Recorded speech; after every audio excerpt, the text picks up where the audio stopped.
Indira Sahni Indian union ஏர் 1993 SC 47. இது மண்டல குழு வழக்கு எனவும் அழைக்கப்படுகிறது. பிரதம மந்திரி மொரார்ஜி தேசாய் தலைமையில் 1979ஆம் ஆண்டு ஜனவரியில் பிபி மண்டல் தலைமையில் இந்த ஆணையம் சட்டப்பிரிவு 340 படி பின்தங்கிய வகுப்பினருக்கான இரண்டாவது ஆணையம் ஏற்படுத்தப்பட்டது. பட்டியல் இனத்தவர் மற்றும் பழங்குடியினர் SC/ST மக்களுக்கு தவிர்த்து இதர பிற்படுத்தப்பட்ட மொத்த மக்களின் தொகை 52% இடம்பெற்றுள்ளனர்.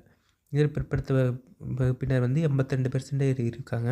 அரசு பதவியில் 27% இடஒதுக்கீடு செய்தால்தான் அது பட்டியல் இனத்தவர் மற்றும் பழங்குடியினர் வகுப்பினருக்கான OBC மொத்த 50% இடஒதுக்கீடாகும் என ஆணையம் பரிந்துரை செய்தது. மண்டல ஆணைய அறிக்கையை சமர்ப்பித்த பிறகு எந்த ஒரு நடவடிக்கையும் மற்றும் செயல்பாடும் இல்லை.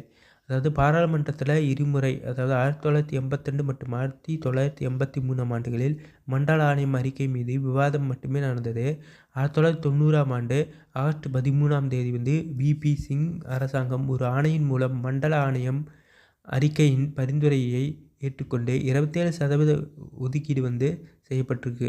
பிற்படுத்தப்பட்ட வகுப்பிற்கு அரசு பணியில் 27% பிற்படுத்தப்பட்ட வகுப்பினருக்கு செய்யப்பட்டிருக்கு. இதுதான் இந்திரா சகானி வழக்கு அப்படின்னு சொல்கிறாங்க.